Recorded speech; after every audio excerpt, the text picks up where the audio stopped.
If you struggle to apply a rule in Microsoft Outlook, then this video is perfect for you because I'm going to explain this feature with very simple example. Stick around because you're going to get value from it.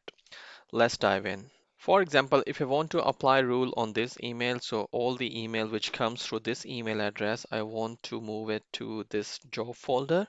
So I will select the email, then press right click.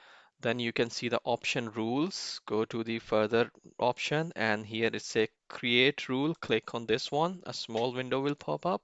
So now if this is the first, these three boxes, these are the criteria. So my criteria is if any email comes through from Traffic Council, I will tick this one.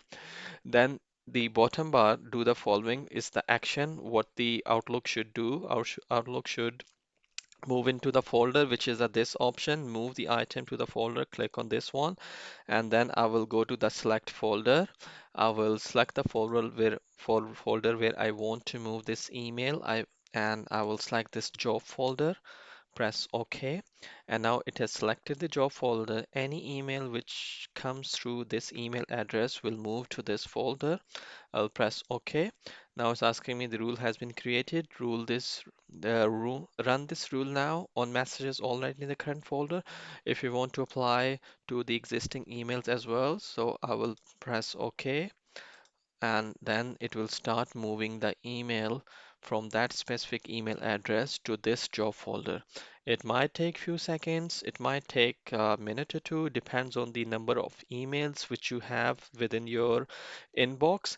And mine is not that much, so it's not taking that long, so it might take just 25 seconds, so it's 5 seconds remaining. So now you can see, so it is almost done, so it has moved. Let's go to the job folder and see. So mine was just 2 emails, so it just take a few seconds. And if you have like plenty of emails, so it might take longer time than mine. So this is how you can create the rule and move the specific email to this specific folder. Hit the like button if you like this video and make sure to subscribe my channel.